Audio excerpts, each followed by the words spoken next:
YouTube can change your life, but you have to put out a video every single week for the next 2 years. And if you do, then I guarantee it'll change your life. I can't put any numbers on it. I can't tell you how many subscribers you'll have or how much revenue you have.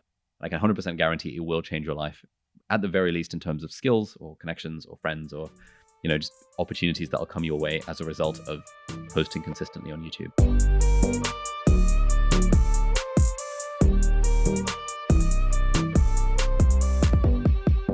In this episode, I talked to Ali Abdaal. Now, Ali is incredible. Over the last 4.5 years, I believe he's built his YouTube channel from 0 to 2 million subscribers. He's who all of my friends who are into YouTube turn to for advice on how to grow their channel. He's got a paid course. He's got a substantial email newsletter, all of these things. And he started out as a doctor and then has made the switch into a full-time YouTuber. So anyway, I'll get out of the way. But before we dive into the show, if you could do me a favor after the show, if you could go and subscribe on Spotify, iTunes, wherever you listen to the podcast, that just helps with downloads. And then if you could also write a review, I would really appreciate it. So anyway, that's the call. If you could go and do those things, that would help me out a ton. And now let's dive into the show with Ali. Ali, welcome to the show. Thanks for having me. This is really cool. Like I've been following you on the internet in a non-weird way since like 2016. And I remember once in I think it was 2018, I discovered your 2015 podcast series all about like launching an ebook and pricing plans and all this stuff. And I just binged the shit out of that. It was so good. And now like we're looking to do ebooks and things like that. And I keep sending people to authority as like, okay, we want to do this. That is the gold standard. So thank you for all the inspiration on that front. Yeah, for sure. Well, it's fun to have you on. It's been fun to watch you grow. I was actually on a hike with our mutual friend, Sean McCabe, after he moved to Boise, my hometown. And he was talking about you, and I hadn't come across your stuff yet and all that. And I was like, oh, I got to check it out. And now I've watched a whole bunch of your videos. And then, of course, we've been internet friends for a while now. And I'm now a customer of ConvertKit as well for the last few months. Yeah, that's fun to see. Okay, so I want to dive into your story and get some context because you have an interesting path of finishing school, like a substantial amount of schooling, and then diving into the world of being a doctor and then transitioning out of it. And so, yes. Maybe like as you're going to school, what was the plan? Let's start there. Yeah. So for a bit of context, I spent 6 years in medical school and then 2 years working full time as a doctor in the UK's National Health Service before deciding to take a break. In that break, I intended to travel the world, but then the pandemic happened, and I ended up, becoming like a full time creator on the internet by virtue of the fact that I, didn't have a job and it was a pandemic. But when I first decided to apply to med school, I'd been into the whole entrepreneurship thing since like the age of 12. I learned to code. I started doing freelance web design and freelance web development from age 13 onwards. So in school, in high school, middle school, like we call it secondary school in the UK, I'd rush back home from school, finish off my homework in record time, and then just be plugging away at like PHP or some HTML or some like janky JavaScript. And I used to make like $5 here and there and be like, yes, I'm making magical internet money. And every year when I was in high school, my friends and I would come up with a new business idea. So we started this like multi-level marketing thing and some other random pyramid schemes and random paid surveys and whatever we could do to make money circa 2006 to 2010. And so I always had this interest in entrepreneurship. But then when it came to figuring out what to do with my life, I was getting decent grades in school, and because I'm Asian and everyone in the UK who's Asian, parents are doctors, and so it was like a default path for me to just like, why don't I become a doctor? And I kind of reasoned at the time that like if I could be a doctor and also be a coder on the side, that's like a more interesting combination than if I were just a coder or just a doctor. Okay. Not that there's anything wrong with either, but I felt the combination would be more interesting because of the synergy. And so I ended up going to med school, which is a weird reason for going to med school. Interesting to whom? Interesting to you or interesting to family, friends? Oh no, not family and friends. I think interesting to me because it would make life more fun, and interesting to me because it unlocks opportunities for creating a tech startup or whatever further down the line. I think at the time I was drinking the 0 to 1 Kool-Aid. Little Peter Thiel. Yeah, like that, where I first came across the idea that like innovation happens at the intersection of multiple fields. And so, the printing press was invented by the guy who really understood I don't know, looms and how like spinning yarn worked, but also who understood like something else about something else and combined these ideas to create something cool. And so I always fancied in my head that, hey, why don't I get really good at the medical stuff and be a really good doctor? And then on the side, if I know how to code, then I can like combine those to spin off something interesting further down the line. I think that resonates with me. Of like, I think that people, especially like online creators who go and do one thing very specifically, maybe don't have as much of an interesting angle to put into it.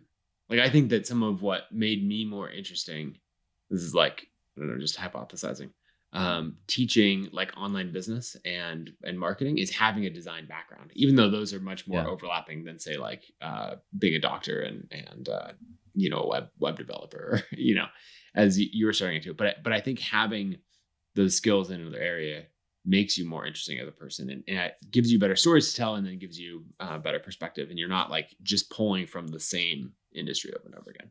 Yeah, no, exactly. I often find that the YouTubers that I seem to kind of and the bloggers as well, who I follow more of, are the ones who seem to have multiple interests. Hmm. And it kind of gets to that question of like, the thing that holds everyone back around like, well, what's my niche? And like, oh, but I have to pick one thing and get really good at that. And yes, that does have some merit to it, but I often also think that yeah, but how can you carve out a niche for yourself that's a combination of the other stuff that you're interested in?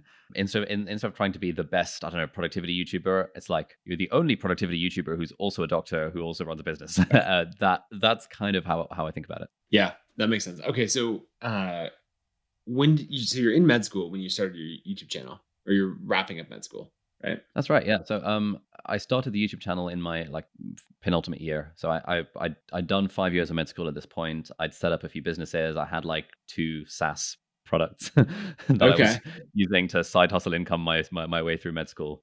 And then in 2017, when I was in my final year, the YouTube channel actually started out as a content marketing strategy for my business. That business was helping other people get into med school.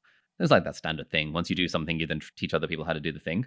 Yep. And it was like, the creator economy before it was really called that, where, yeah, Yeah. you kind of follow that model. And so the YouTube channel started, yeah. 'Cause you were teaching people like test prep stuff, right? Exactly. Yeah, and it's so similar to Pat Flynn's story as well. He started off teaching people how to do some architecture exam.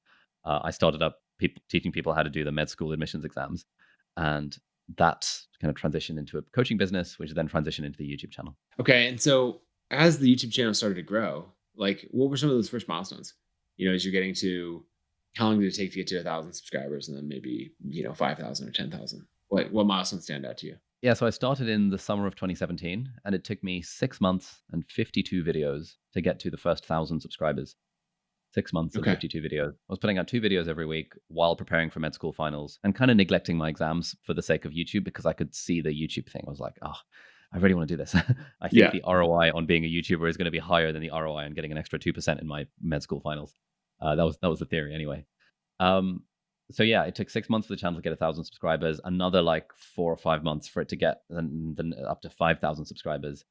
And at the point where I was on around 4,000, 5,000 subscribers, there were two like really good things that happened. Number one was a collab with a much bigger YouTuber. His name's Ibsmo. So he and I got to know each other through university, and he had 60K at the time. And so he and I did a collab, which took off and helped the channel get exposure. But also there was a video that I made, my very first video that actually went viral, which was a video about how to study for exams. Um, Now this video is a bit weird because like I'd actually planned for it to happen like a whole year before I made it. So when Okay. I started YouTube, I sort of consumed the hell out of everything on the internet around how to be a YouTuber. And Sarah Dici and Casey Neistat had this thing whereby Casey Neistat, enormous YouTuber, Sarah Dici, a tech YouTuber who was smaller at the time, she went from 40K subs over to like through over 100,000 basically overnight because Casey Neistat shouted her out. Um, and the way that she described that that I found in some random interview, like on the YouTube grapevine, was that you benefit from a collaboration with a bigger YouTuber, but you only benefit from it if there is already a backlog of really high quality content on your channel. And so I took that to heart and I knew that, okay, at some point I want to do a collab with a bigger YouTuber. And at some point I want to try and make specifically a video on how to study for exams. But I knew number one, I needed to have a backlog of high quality content because otherwise no one would care.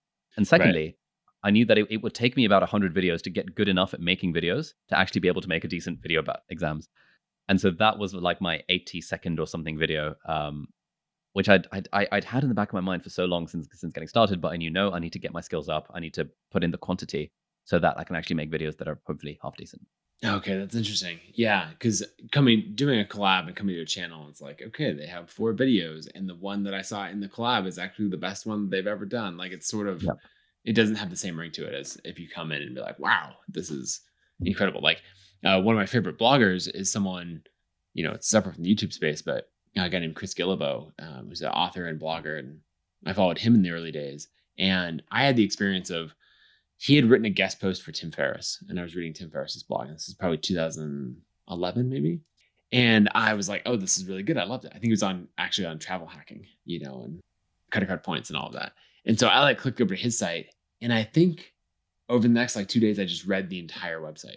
And it was like years worth of blog posts and all that. But that was the experience, right? The guest post is a collab of some kind, and then coming over and you're like, just deep dive and consume everything, rather than the Yeah. experience of coming over and be like, oh, okay, that's interesting, and like moving along. And the back catalog is what drives that. Yeah. Yeah. I had that exact experience with Derek Sivers, who I discovered through the Tim Ferriss show, and Mr. Money Yep. Mustache, who I discovered through the Tim Ferriss show. I was like, all right, I'm spending the next week of my life just binge reading all of your blog posts Yeah. that you've ever written for the last 20 years. And now it's like I've got this information downloaded into my brain. Yeah, I love it. Okay, so one thing that I wondered about is as you spend all of this time, on med school and then becoming a doctor, it's a big investment. Then you also have this love for YouTube and the channel's growing. Like the channel now has 2 million subscribers and this is wild success. How do you think about like when you made that switch to YouTube as your full time thing and leaving behind, at least for now, your career as a doctor? Um, how did you make that decision? How did sunk costs play into it? All of that. Yeah, so this is still something I think about to this day. It's like this balance between how much do I want to be a doctor and how much do I want to be a YouTuber. When I made the decision at the time, it was about actually this time last year where I took a break from medicine, intending to travel the world, but then pandemic happened and ended up being Right. a full-time YouTuber. And then, like back then, what I was thinking was, I'm only going to do this for a little while because this YouTube thing is going well right now. The problem with YouTube and like the creator stuff in general is that there's not a lot of like longevity to it necessarily. Like there are so few YouTubers who are big today who were also big 10 years ago. And so that's the thing that constantly keeps me up at night. Like, how will I continue to stay relevant, X Right. number of years from now? And to me, the medicine thing always seemed like a great, my main hustle is being a doctor and my side hustle is being a YouTuber so that no matter what happens, at least I'll have a fallback career to kind of fall back on. Pretty sure doctors will be relevant 10 years from now. Yeah, I'm pretty sure doctors will be relevant. So I wouldn't have to worry in that context. In the UK, the way the medical system works is also like after you're a doctor for 2 years, at that point, there's a very natural gap. And a lot of people take some time out to go traveling or whatever. And it just so happened that COVID happened to hit that exact point just as I left to take a break. But I was on the School of Greatness podcast with Lewis Hose Mhm.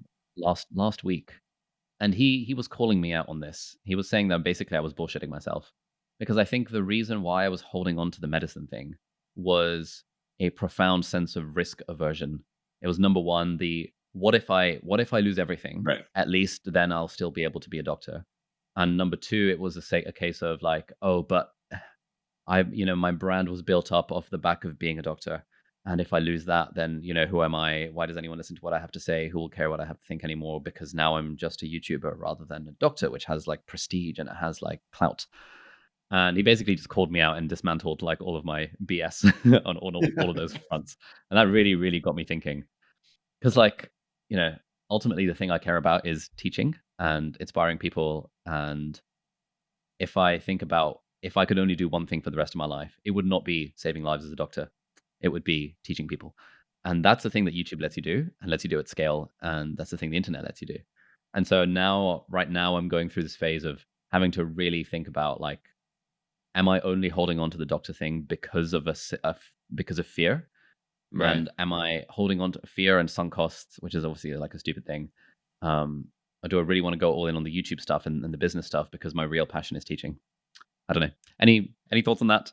Balancing like the fear and like the sensible decision with like following your passion, and it sounds so cliche, but yeah. Yeah, no, it all makes sense to me. The place that I would go is, as you because there's fear on both sides, right? Of giving up the being a doctor, and then there's fear of what does this career as a creator, as a YouTuber, look like in 5 years and 10 years.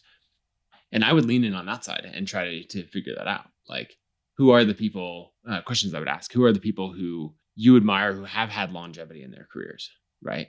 Because in the blogging world that I've been a part of the last, oh, it's been, I guess, almost exactly 10 years now. There's a lot of people who are not around anymore. Like they're still alive. I'm sure they're living wonderful lives, but they don't live internet visible lives anymore. And then also seeing like what does your business look like in that? Is it how YouTube dependent is it? What does that look like? Mm. So as you look 5 years ahead, this is something I want to ask later, but I'm curious for it now. Like 5 years, 10 years ahead, like what are you doing? What does your audience look like, and what role does YouTube or other things play in it?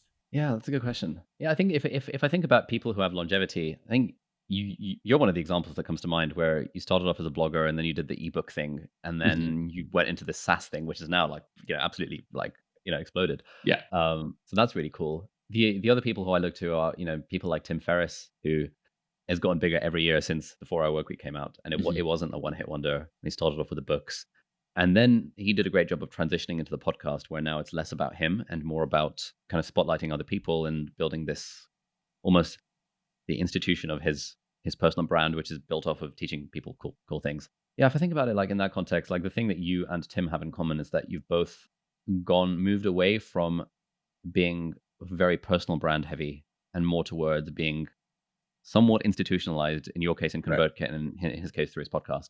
And that's kind of how I see it for myself in a dream world, whereby let's say 5 years from now, I'm still like doing YouTube videos and teaching people, and I'm learning things and then teaching people the things that I've been learning because I enjoy that kind of stuff. But it's becomes less about me personally and more about kind of showcasing other experts and building a team and building a brand that can be dissociated from my personal name if need be. Is there a blueprint that comes to mind? So I think about this a lot of where this goes. What's the highest leverage point to direct an audience to? Um, I wrote an article called "The $1 Billion Creator" that is about like this exactly. Of if you have an audience of 10,000 or 100,000 or 1 million people, like what is the thing that you point that to long term?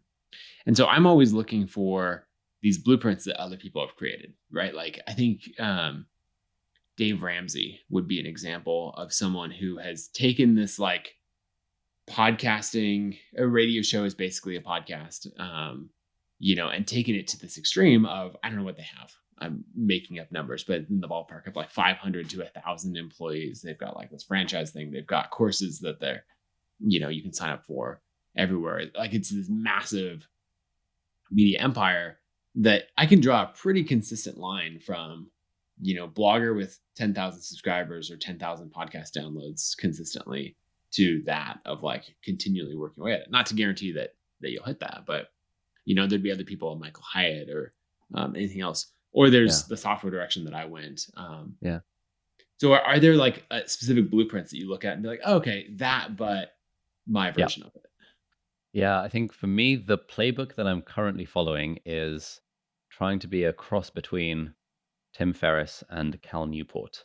Okay. Um, Yeah. in that Tim Ferriss in the context of starting a podcast, interviewing experts on stuff, and I'd probably add someone to that. Tim Ferriss, Cal Newport, and Crash Course, the YouTube channel, which is run Okay. by Hank and John Green. Whereas, also taking the Tim Ferriss model of podcast, interviewing other people, and then that becomes its own kind of content, which helps people. The Cal Newport model of actually, I think he's done a great job of straddling the two worlds of old world prestige of being a professor at Stanford or wherever he's a professor at part time, and also Yep. being a part time writer and blogger and internet personality type person. Um, and then like taking elements of those and combining it with like the YouTubery type thing, whereby I think what's missing from the world of podcasts these days is that there are so many podcasts and there is so much incredible wisdom, which back in the day used to be locked up inside either textbooks or in scientific journals. Now the people who write those scientific journal review papers are being interviewed on all the podcasts, but they're being interviewed in the context of a 3 hour long discussion. Right. And yes, you could listen to the 3 hour long discussion. Yes, you could listen to the podcast clips that they've got that they've been posting through Daily Content Machine on Twitter or whatever. Yep. But it's just not as actionable as someone actually creating a compelling YouTube video. So, you could listen to Andrew Huberman interview the world's expert on longevity about all the 8 different things you should do to increase your lifespan. And very few people would follow that advice because it's not in a digestible format. And so if I'm think like what I'm thinking is that if we can do the podcast thing, we can do the kind of Cal Newport thing of combining old world prestige with new world kind of content, and also do it in the format of like YouTube videos that are accessible to the mass market and a layperson audience. That is kind of the combination that I see myself doing over the next like 5 years, and that feels quite exciting. Yeah, so that target of like the 10 to 15-minute YouTube video that's really well crafted and architected, it has the table of contents and you can skip to the Yeah, sections and it's like, look, this is what you need. And it's not just what was covered in an hour-long interview, but also like, and then we pulled in this, and when they reference this thing, like this is what they're talking about. We can illustrate it with visuals and everything else. absolutely. Yeah, and that's the thing that I'm hope. So in the process of building a team around, which is Yeah. something I wanted to talk to you about because you've built a big team over time, and I was speaking to Derek, your director of marketing as well, about building a team, and he had loads of advice to share. So that's a challenge for me right now. It's like, you know, 2 years ago it was just me. This time last year there were three of us full time. Well, two full timers, me working as a doctor and a part time assistant. And now there's 12 of us, but now we're hiring another 10 people. So by next month, it's going to be maybe like 20 of us. And Wow. it's all Okay. those problems associated with scaling a team and leadership and management. And that's the kind of stuff that um, I've been really sort of very much on the steep learning curve of, and that I'm very excited about getting better at. Yeah. What's the reason that you're growing the team so quickly? Well, mostly because we just have a lot of money. um, once we Yep. launched our Yeah, it's a good problem to have. We're just like very cash rich and Mhm. expertise poor, as someone described it as. Um, we launched our cohort based course, Part Time YouTuber Academy, this time last year. It did phenomenally well.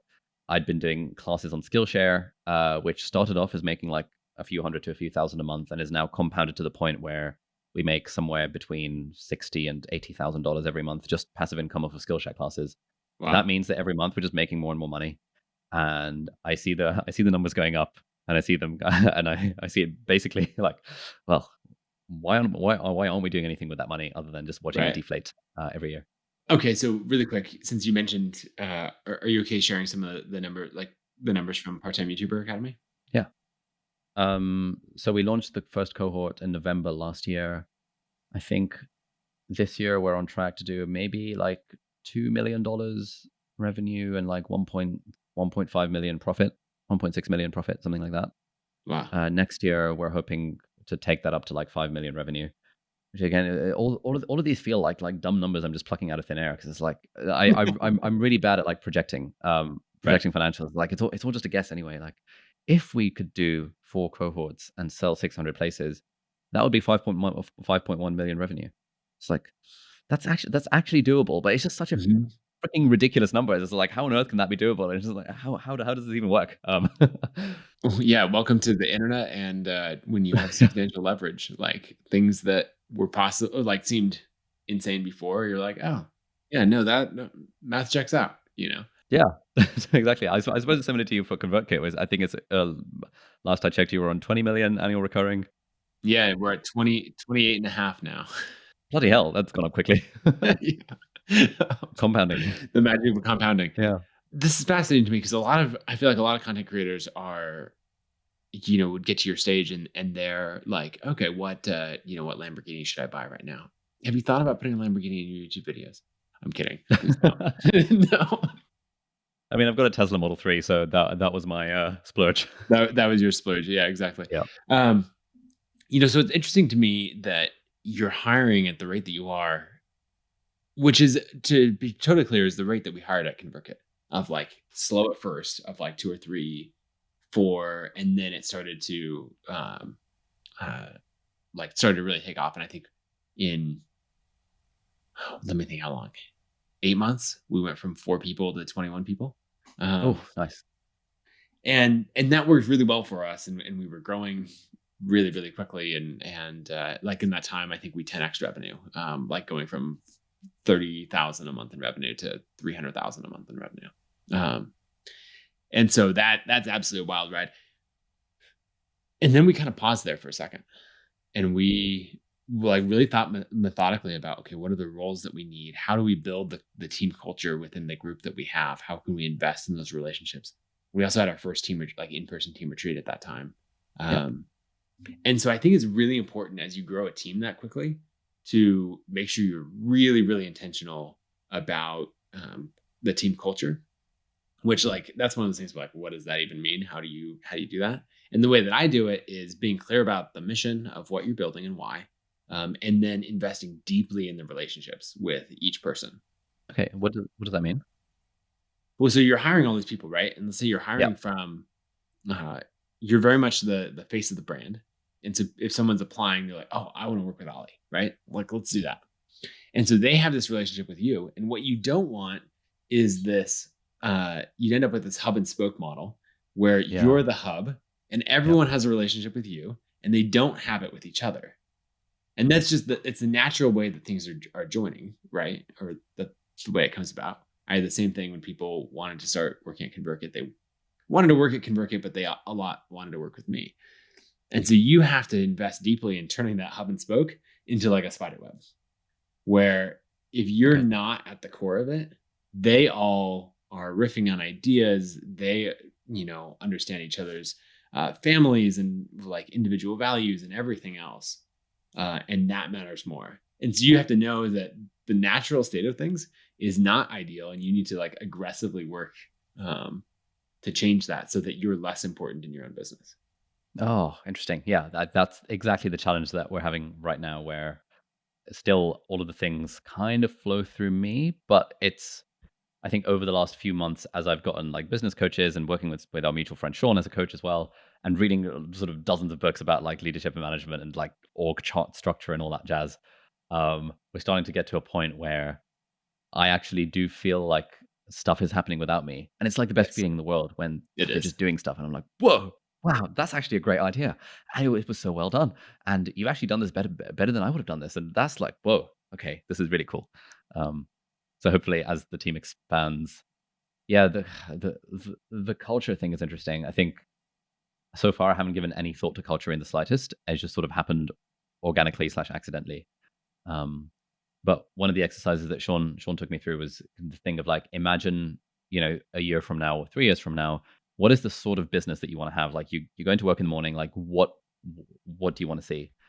And it was only after that I kind of thought about that I realized that for me, what that dream looks like is actually having an in-person team, having like a studio, maybe in a place like London that we can invite people over to for podcasts and for collabs, having an in-person team where maybe once a week I have brainstorm meetings with our writers and researchers and stuff, and we figure out what we're doing.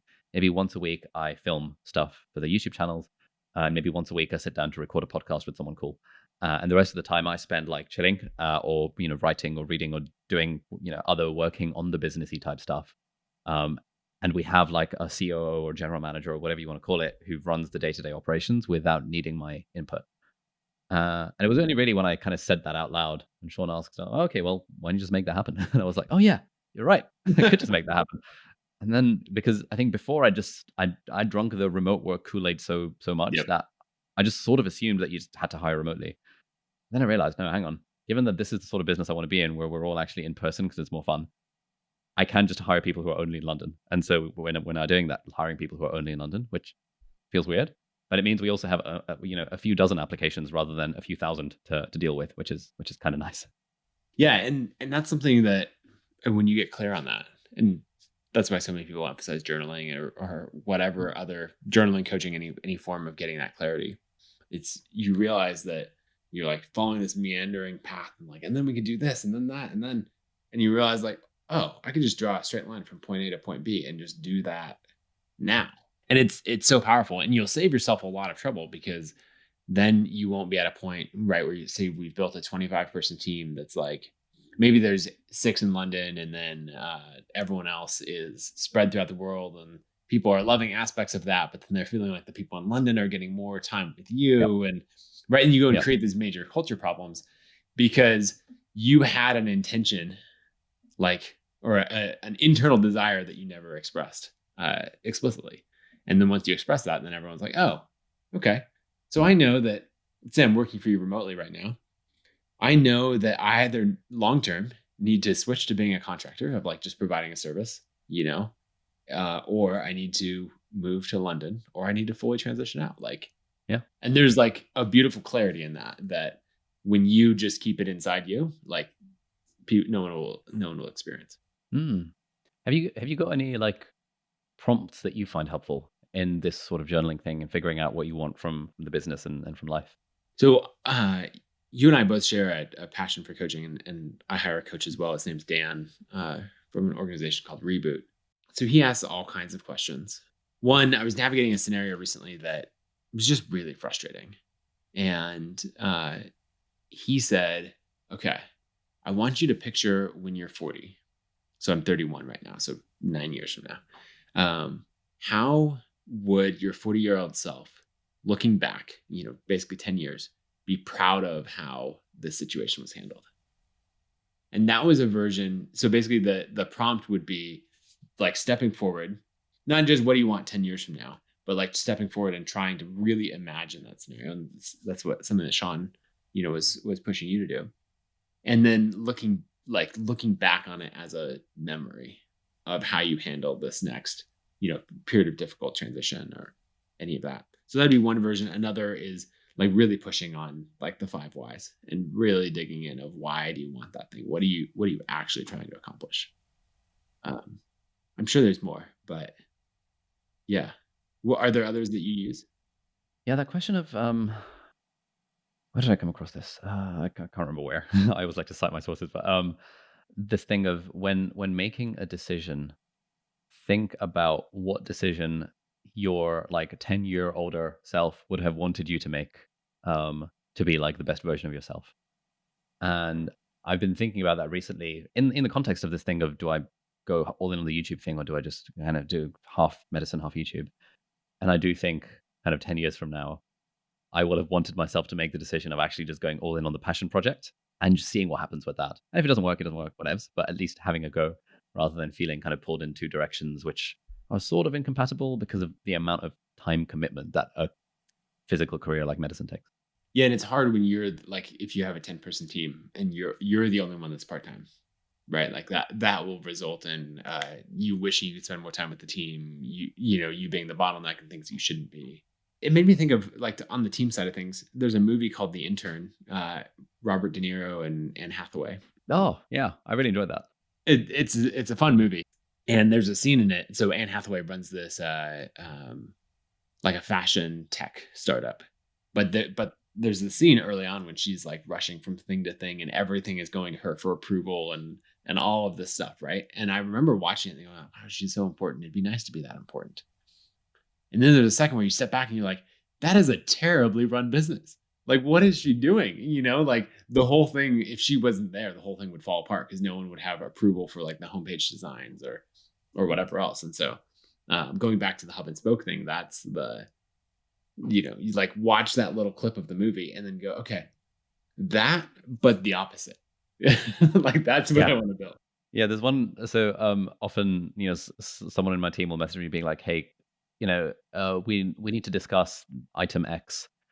Can you, me, and Angus hop on a call and discuss item X?" And these days I reply with, "Can you and Angus discuss item X? Like, do I absolutely have to be on this call?" And they're often like, "Oh no, I guess you don't. Yeah, me and Angus can take care of it." I'm like, "Great, wonderful." And I'm always surprised when that works. It's like, "Oh yeah, this does work. I actually don't need to be involved in everything." But I guess it is that balance of, I think sometimes the team does feel frustrated that I'm involved in too many things, I've heard, and they feel like maybe I don't necessarily trust all of their decisions. It's like, my name that is going on all this stuff, and I trust, but I wanna be able to verify. Like, if I ask why was something done, like, why that pricing plan rather than that pricing plan? I want there Right. to be, like, a reason behind it beyond, "Oh, it's just we just sort of plucked numbers out of thin air." Yeah. So two things that makes me think of is one, creating a culture where asking questions is encouraged and not just like asking questions of like, hey, could you explain this to me? I truly don't understand it, but also like asking for, is there a reason behind this? Why did you do that? And then the other side, when people come to you and say like, hey, what do you think we should do? Then you ask them, what do you think we should do? And them going like, oh, well, I think X, Y, and Z. And you're like, okay, why do you think that? Because of this. Great. Let's do that then. Yeah. You have more and more conversations where like people come to you and then they make the decision. And it's a Yeah. beautiful place to be. Yeah. Yeah, I'd love to get to that point. I think I need to do a better job of doing that. Um, the most obvious example is, like, when we're brainstorming video content ideas and we're coming up with titles. So we had a meeting earlier today, and, the team came up with a few concepts and, like, 20 titles for each one. And then I made the final decision. I was like, "Oh, I kinda like the sound of, I like title number 5." But what I probably should do in that context is, "Okay, Gareth, if you were making this video, what title would you go for?" Mhm. Um, and then kind of seeing what happens. And I guess there is an element of, like, I trust my gut on what makes a good title more than I trust anyone else's in the team's guts on on what makes a good title. Um, but I'd like to be able to either train someone, or it's hard to train someone for this, like, find someone whose gut I trust more, and so I can just fully outsource the responsibility of coming up with a decent title for, because it is such a huge part of what makes a successful YouTube video. Yeah. Okay. On those lines, when you make a video, do you know how often do you know when it's going to be like a video that really hits? I think about 20% of the time Okay. I have a gut feeling that, okay, this could be a banger. And the way I think about it in my head is sort of in terms of banger potential. So a video called, I don't know, 9 passive income ideas, how I make $27,000 a week. That has high banger potential. A video called the power of positive thinking. Zero banger potential. Like, that's not going to be big. It's like, okay, can we increase the banger potential by making the title more clickbait? Um, and so, for example, I've been working with a life coach for the last few months, and I want to make a video about it. I've been thinking, how, like, really the thing I worked with them on was how to figure out what I want from life.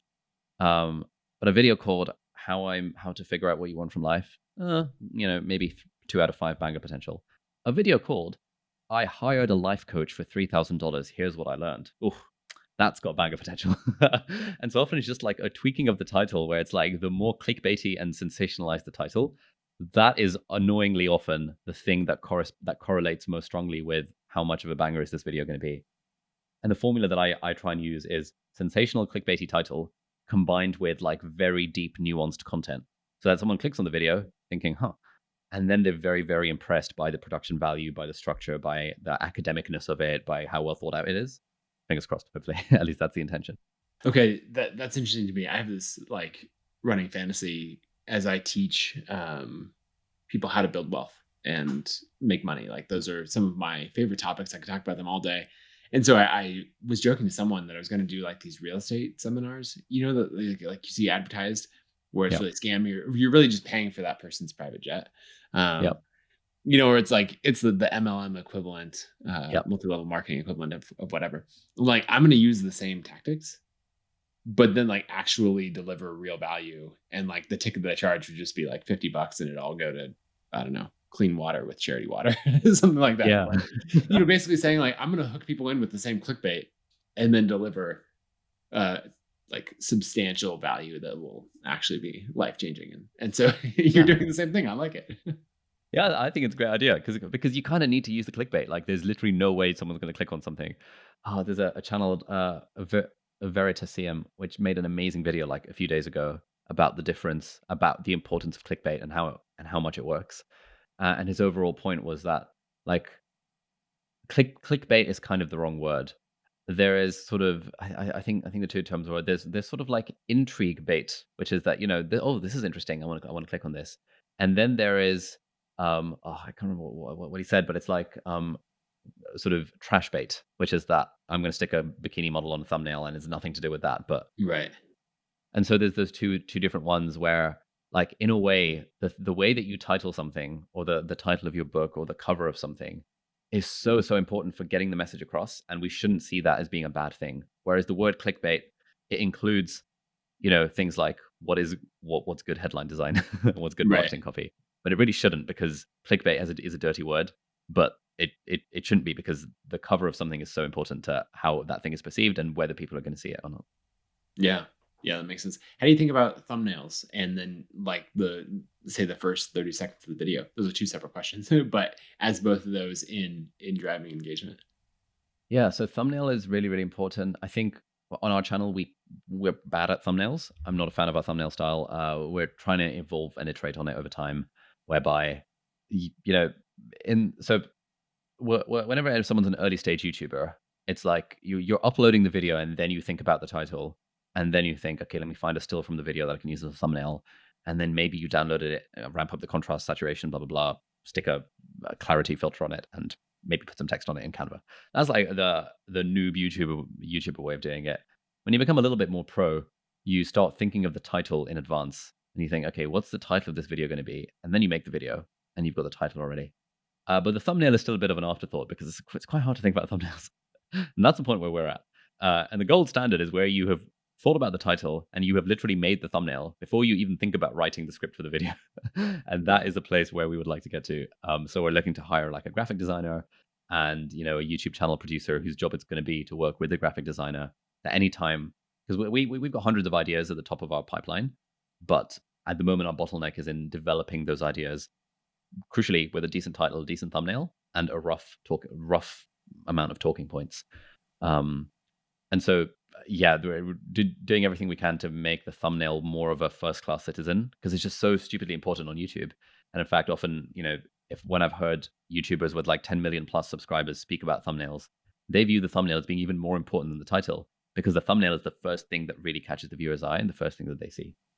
Um, so yeah, I think we do a bad job of thumbnails, well, relatively speaking, and we're trying to improve at it.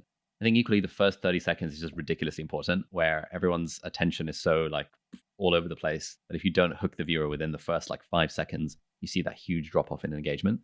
Um, and again, other YouTubers that I look up to really, really obsess over the first 30 seconds to 1 minute of the video. And when we teach our YouTuber course and we analyze like what makes a good like what do these sort of 5 million plus view videos have in common? It's like often there's like a cut every single second in the first 30 seconds, like some new piece of B-roll, something happening on screen. It's just like so rapid and fast and really holds your attention.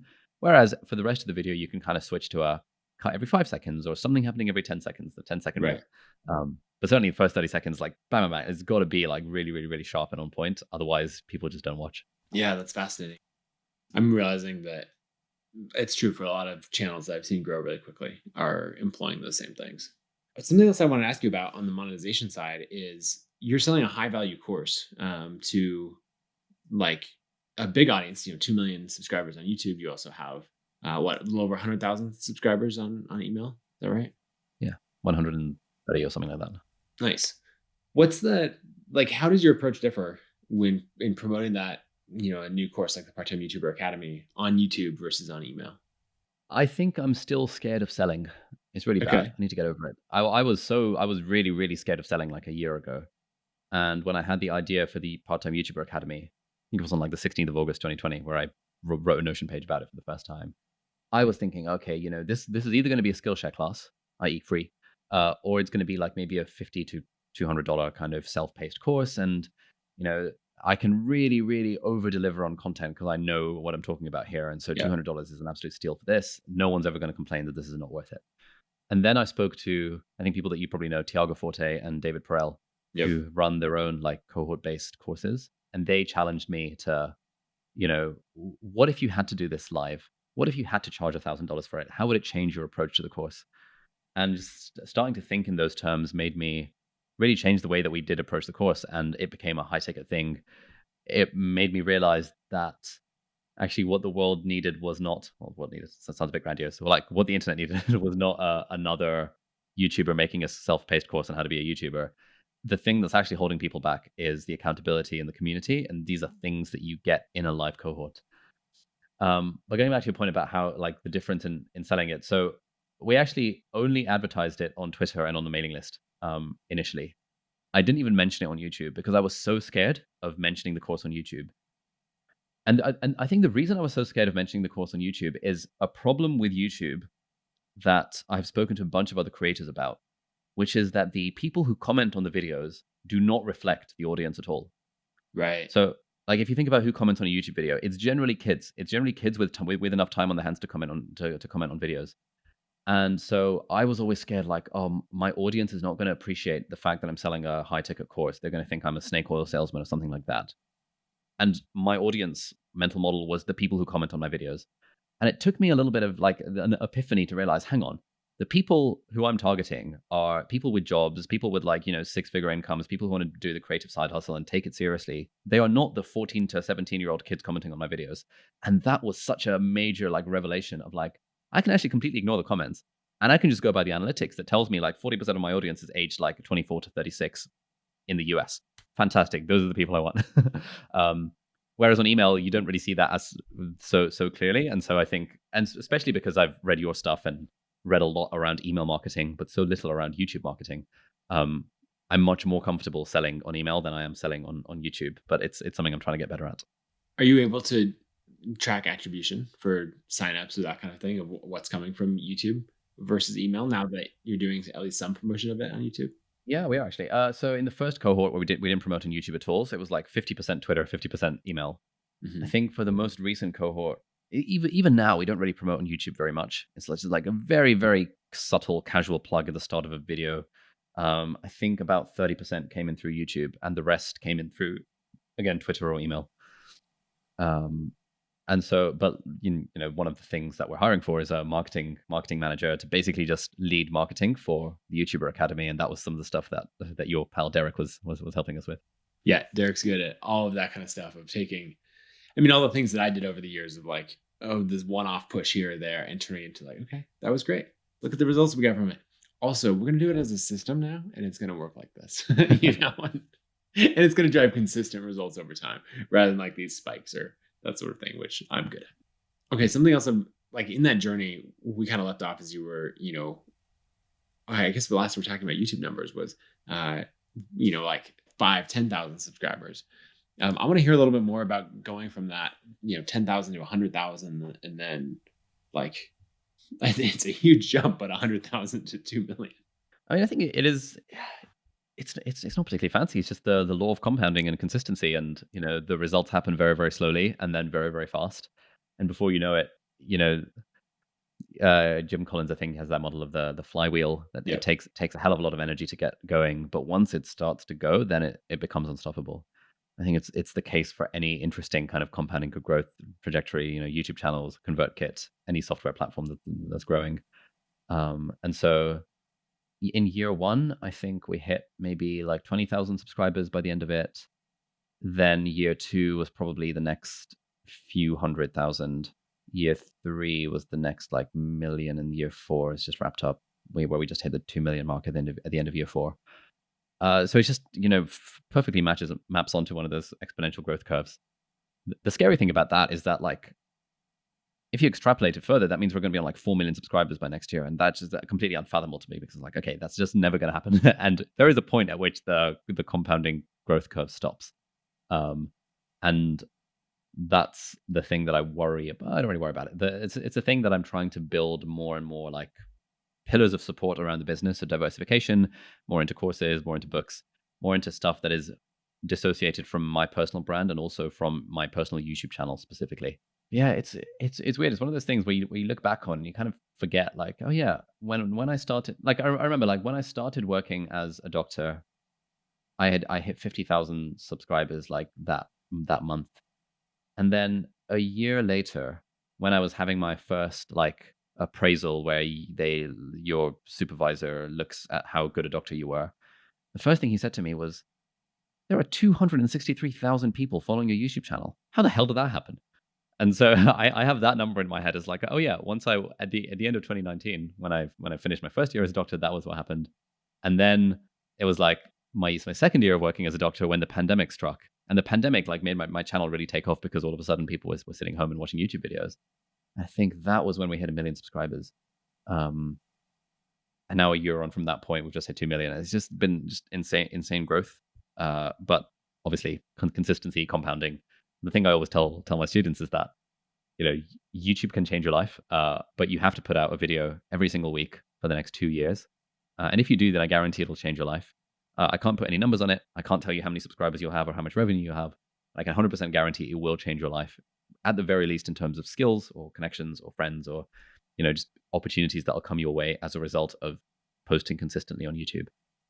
and everyone hears that advice, and like, so few people actually follow that. Yeah. But it's the same with me. I've been trying to hit the gym for the last like 8 years, never done it consistently until I got a personal trainer, and now I'm actually seeing gains. So yeah, compounding and consistency, which is some of the stuff that you talk about as well. Yeah, for sure. Is there a point in there where you saw things plateau at all? Like, right, there was a flat part in an S curve where you started to think, okay, I need to change something or push through this or anything like that? Or has it always just been consistent? Yeah, so I don't really look at the numbers very much. The way that my theory on numbers has always been that like the numbers were always outside of my control, and the only thing that I could personally control were the number of videos I was putting out and how good I felt about the quality of those videos. That second one I got rid of very quickly because I realized that what I feel about the quality of my own videos does not match at all what the audience feels about the quality of my videos. And therefore, I'm not even going to think about that. So the only metric I care about is just putting out 2 videos a week. um, the thing that I think of more when it comes to okay, this is a bottleneck we have to like push through is when the channel starts to feel like it's a bit stale. And there've been a few times over the last four and a bit years now where I felt like, okay, we've kind of been doing the same thing for a while, and it worked to get us here, but maybe it won't necessarily get us there. Um, so initially that was like medical school stuff where it's like, okay, I've been doing medical school stuff for a whole year. I need to kind of branch out from this. Then it was like student stuff in general. And then it was like, okay, I've now graduated as a student. There's only so long I can keep on just peddling the same stuff around how to be an effective student. It's all kind of obvious. I mean, it's not obvious, but there are a finite number of things. There's like a few techniques that work really well, and you make videos about them over and over again. It started to feel stale. Now, more recently, the productivity hustle elite type stuff has started to feel a bit stale. And so now we're now thinking, okay, what's the next level? And that was what prompted the idea to start a new podcast that we're doing, trying to mimic basically the Tim Ferriss show or Impact Theory or School of Greatness or these other sorts of broadly in-person interview podcasts, interviewing like entrepreneurs, CEOs, creators, and other inspiring people about how they find fulfillment in work and in life. That's like the spiel for it. Um, and I hope that'll be like the next level, and be able to expand our content beyond just me talking about productivity or me talking about tech. Right. So it's mostly based on that gut feeling of staleness that I feel, okay, the writing on the wall is that this is going to decline unless we change something rather than about the numbers. Yeah, that makes sense. Of figuring out, I mean, it's in the quality of the product that you're delivering, and making sure that you're continuing to innovate there. Innovate's a Yeah. buzzword, but you know what I mean. Yeah. Um, so another thing that I see you doing throughout all of this is making sure that's fun for you. And so I'm curious for Oof. your Yeah. perspective on like what's your philosophy around making this fun? Um, why is that important instead of just like or in addition to the like rigorous discipline? This is literally the thing that I'm writing a book about right now, which is that, people have been asking me for years, how are you so productive? Even when I was in like high school and university, people would be like, oh my God, you do so much stuff. Like, how are you so productive? How do you do all of it? And it always felt a bit like, people had this weird image of me that I was some kind of productivity guru. And now the comments I see on my videos are like, oh my God, he must be some sort of absolute machine. But I line until like 11 o'clock in the morning. This morning, the only thing that got me out of bed was a Zoom meeting with the team. Then I scrolled Twitter for a solid like 45 minutes today. And I wasted, I'd finished up with a call about half an hour before we were meant to start recording. And I was like, oh, how much work can you really get done in half an hour? Scroll Twitter for half an hour a bit more. So I'm just like genuinely really lazy. And all of the people who actually know me know that I'm really lazy and are completely baffled that the internet thinks I'm a productivity guru. I think the if there is one secret, that secret is that I just make everything that I do really fun. Um, and so I think that's got kind of two components. The first component is finding things that you already find fun and then doing them, um, and that's fine. It's quite hard to do that because often the things we find fun are the things that are not really suitable for a career. Like, I enjoy playing the guitar. I enjoy playing board games. I enjoy watching Netflix. Like, it's very hard. It's hard Yep. to make a kind of sustainable career out of that probabilistically. Yes, I could become the next ninja, but it's pretty unlikely. I could become the next John Mayer. It's pretty freaking unlikely. um, and so the lever that I try and pull is figuring out ways to make the thing that I'm already doing, figuring out ways to make that more fun. Uh, and I think I've just sort of been subconsciously doing this for my whole life because I don't like doing stuff that's boring. I only like doing stuff that's fun. And I figured out like a few different things I can do that basically tricks my brain into having more fun, which makes me more productive, but it also makes my life more happy. And it also means I don't really need discipline because it's just like fun. Like when was the last time you needed motivation to hang out with your friends or discipline to sit down and watch Netflix? It's not like really a thing. So that's my whole philosophy on fun. If you optimize for fun, then the productivity takes care of itself. Is there an example of something that knew you needed to do or wanted to do that you were able to make fun with, this particular tweak? Yeah. The way I'm thinking about it, so as I was like assembling the book proposal, I realized there were basically five categories of things. Conveniently, which I kept on thinking like, how do I turn this into a 5-part acronym? And then one of my coaches, I just had them written down, and he was like, "Do you realize that spells games, like GAMES?" And I was like, "Oh my god, I didn't see that." So it's like G for gamification, A for autonomy, M for mastery, E for environment, and S for social. Uh, and all five of those are levers that I have pulled at various points with various things to make things more fun.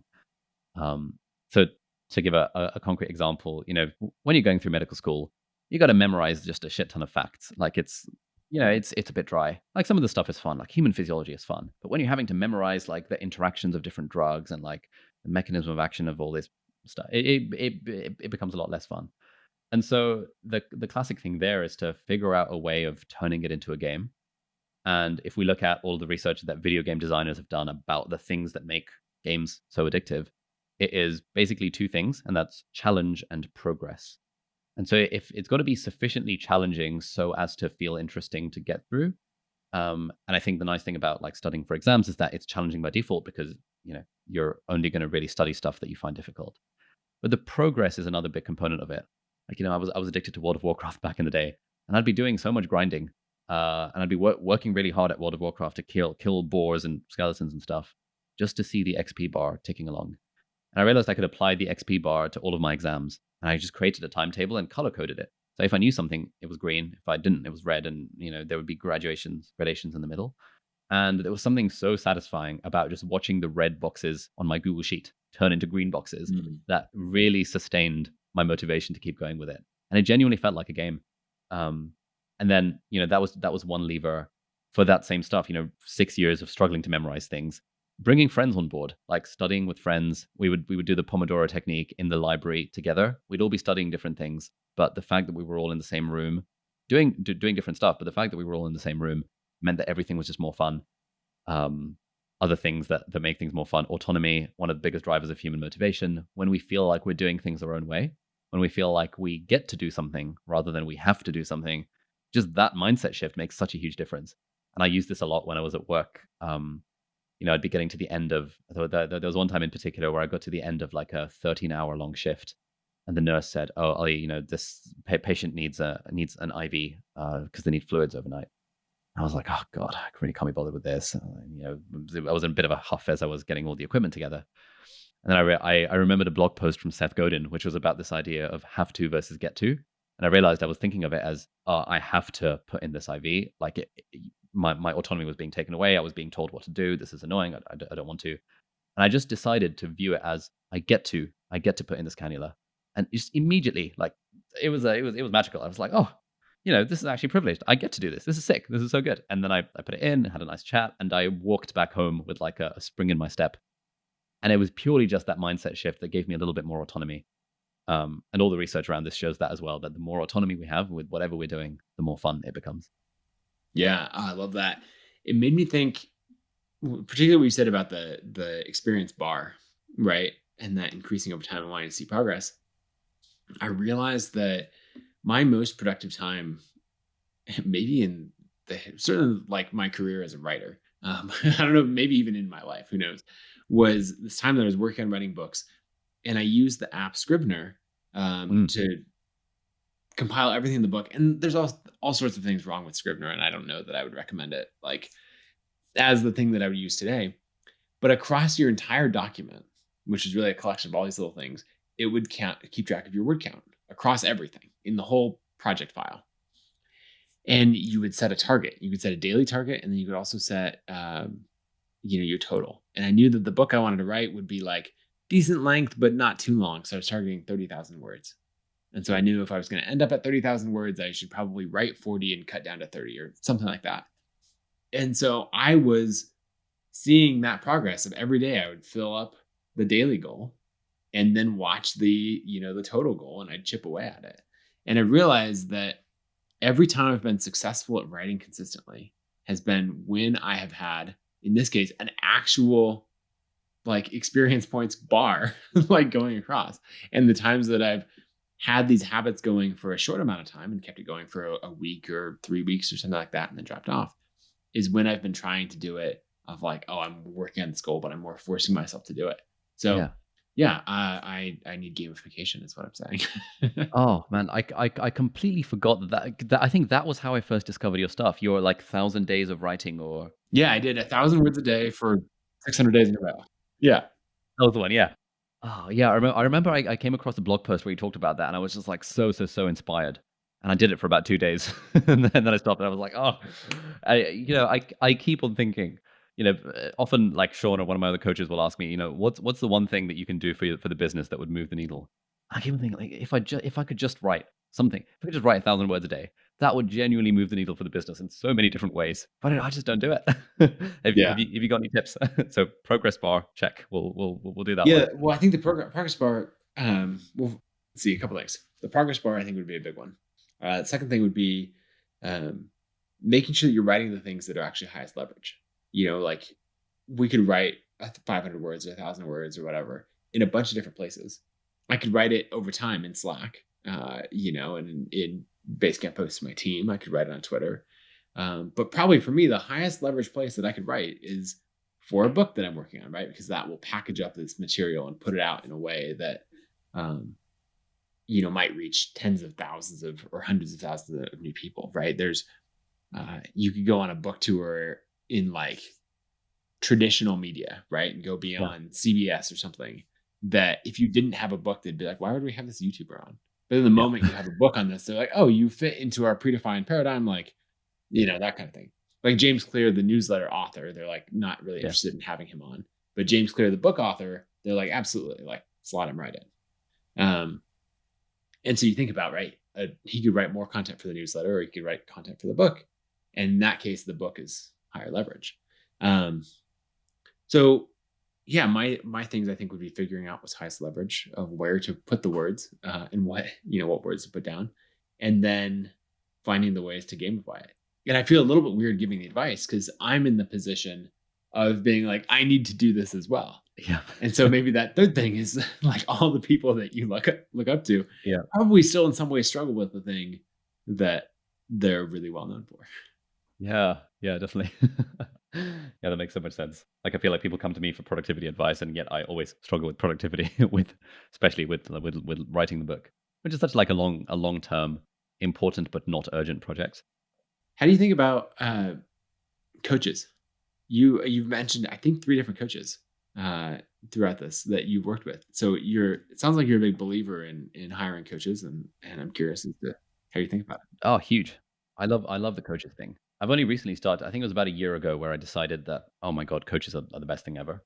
Yeah, yeah. People often ask me like especially when they find out how much some of these coaches cost. It's freaking expensive. It's like somewhere, like sometimes 300 an hour, $500,000 an hour. It's like what? Yeah, How could you possibly pay $500 to $1,000 an hour for someone's time? It's like, well, because it genuinely is useful. I used to think of it as 2 things, and then I literally had a call like just before this we were recording this, where I decided to change it to a four-part list of benefits of coaching. So the 2 original ones were, number 1, having I think half of the value of having a coach is in just the fact that you show up and think about a thing for at least an hour. yep, And, you know, when I show up to a business coaching session, it's an hour in the calendar where I am not doing technician-y, working in the business stuff. I'm doing big picture thinking, working on the business. And the ROI on that is just absolutely huge. Um, so actually just making the time to show up. And secondly, and the fact that there is accountability in that I'm paying someone to be there. Someone is on the end of a Zoom call. Therefore I'm going to show up. I'm not going to not show up to the Zoom call that I'm paying someone to be on because that would just be weird. I think the second value that I got a lot from it was really a coach asks the right sorts of questions. And when I try and describe this to my mom, when she's like, "Wait, why are you spending so much on a coach? Like, what do they even do? Like, do they even understand your business?" It's like, well, they do, but they don't really need to understand my business. They need to just understand businesses as a whole to know what questions to ask at what point. And it's the fact that they've asked those questions that just is really, really useful. But it's a very hard benefit to be able to sell to someone who hasn't tried it. Um, and then the other two that I figured out today that I'm going to talk about at some point are, I think number one is confidence. So that like if I've made a decision about something and I've made it in isolation just by myself, uh, I don't have a lot of confidence in the decision because I don't know what the hell I'm doing. I'm making stuff up as I go along. But if I've worked through that decision with a coach who is asking the right questions, and I trust them enough and they've got enough expertise in the area and I respect them, then I have more confidence in the decision because I know it's gone through someone who will Right. have picked up some of the issues with it. Um, and and the final one I think is that I think it's like the challenge in that, like, if I were to sit down and think about how to grow the business for an hour, that's fine. You know, I would get to a certain level and it would be useful and I should do more of that. But when I've got a coach there and we're thinking about how to grow the business, they challenge my thinking in ways that I might not have known to do myself. Um, and so, like, you know, for example, this session with Sean, where my default way of thinking is I have to hire a remote team just because that's what everyone's doing. Um, and then he pushes back, be like, "Do you really need to hire a remote team?" It's like, "Oh, shit, you're right. No, I don't." And just having someone there to challenge my own thought processes is just incredibly valuable as well. And so, like 100% of the coaches I've had have been absolutely worth their weight in gold. Um, and so I'm just so bullish on recommending coaching to everyone, especially because most of these coaches have a money back guarantee that if you don't find it useful, you get your money back. And that just Right. completely de-risks the investment that it takes to, yeah, get a coach. How about you? I've spieled for a long time. I know you're big into the coach thing as well. Yeah, I am as well. And so I hire executive coaches for my whole leadership team. So I probably spend 16 to $20,000 a month on coaching across my executive team. Um, Cool. and yeah, huge believer in it. I think getting to the understanding of why you're doing something, right? Where you're just like, oh, we're doing this. And someone actually go, oh, but why? And you're like, right. Okay, let's dig in on that for a second, you know? Because your answer wants to be, well, obviously. And you're like, but you haven't actually articulated why that thing is true or why you would value it. Um, what you said about like building out the decisions or like a real foundation for the decisions that you've made in isolation, I think is a really good thing because there are things that I instinctually say like it should be this way or like this is what we're doing.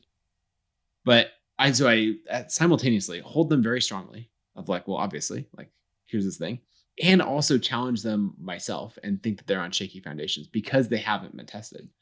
And so a coach helps me close that gap of take this Mm, decision that I intuitively know is the right thing and bring it to the point where I can defend it and have the confidence behind it. And so it's bringing that internal idea so that it can withstand the forces of, and I can express it with the confidence necessary for it to be like leading a 70-person team or, like making yeah. product or strategy decisions for a company or anything like that. Um, and then I think the last thing would be if you can find a coach. A lot of people do it specifically in like, let me hire a YouTube coach, a business coach, a writing coach, for a specific skill. What I really like is finding a coach who has, uh, like, who will coach you on the emotional side. Either do that um, through that coach or like go to counseling. Um, so like either find someone who blends the gap between like the business coaching and counseling or like do both separately because there's so many things that we do of um, how we show up, how we lead, how we make decisions that are rooted in how we were raised or these little interactions that if you don't take the time to like suss them out, you'll for better or worse, suffer the consequences of them for years without actually understanding that that's what's driving it. So that's why I like Reboot, that organization, because they like play that middle ground really well of being totally willing to or like eager to dig into your childhood to like get to this like $10 million like business strategy decision and why you're Yeah. trying to choose one or the other. Interesting. Have you got an example of, kind of where you felt like a childhood emotion type thing changed a decision that you were gonna make? Yeah, well, I was going to make um a reactionary decision to one of my executives, something that they were going to do, and it was because I felt like they were taking advantage of the resources in the business. Oh, okay. Which on one hand, you're like, well, they should, right? One framing is taking advantage of it. The other is like, here's a multi-million-dollar budget, like go spend it to grow the business, right? They're not taking advantage of that budget. They're putting it to great use, you know? And so being able to dig into like times in my childhood where it felt like I had been generous and that had been taken advantage of. So I had an executive who was um, intellectually making the right decisions to grow the business, and I was having an emotional response to it. And rather trying to logic my way through, like, here's why you shouldn't have that emotional response. It was much more helpful to dig in and understand why I had that response and where it was coming from, that was triggering, Hmm, and like actually really dive in and sit with that rather than like, being like, Nathan, that's irrational. Don't yeah, respond that way. that's so interesting. Yeah, I feel like I must have a lot of blind spots around this stuff. I'm actually starting therapy from this Friday, which should be fun. Oh, I'm like the biggest fan of therapy Really? and recommend it to Oh, everyone. So nice. Yeah, I mean, I've heard so many people, like, internet friends say that as well. Like, I feel like I don't have anything specific that I need to work through. Like, thankfully, I yeah, don't have any clinically diagnosed mental health conditions. But it's just one of those things where I feel like it's so ROI positive right. for my whole When life. it's But yeah. what you called out of spending an hour like methodically, like, or taking a step back and looking at your business instead of working in it. Like, what if you did the same thing of like taking a step back and analyzing, yourself and why you react that way and what that's based on and all of Yeah. that. And if you do that every couple of weeks or once a month, like the ROI is substantial. So Nice. yeah. We should probably wrap up there. Like, I'm realizing I have other things that I should get to, but we could talk about forever, basically. But this has been fun to dive in. Um, you have a ton of things going on the internet. Where should people go to subscribe to the YouTube channel, the newsletter, follow you on Twitter, all the things? Yeah, so probably my website is the easiest place. So aliabdal.com. There you'll find a link to the newsletter, which is hosted on ConvertKit, and you'll find links to the YouTube channel, Twitter, and everything else from there as well. So yeah, thanks for having me on, Nathan. It's been fun. Yeah, thanks for coming on. I'll catch you later. See you later.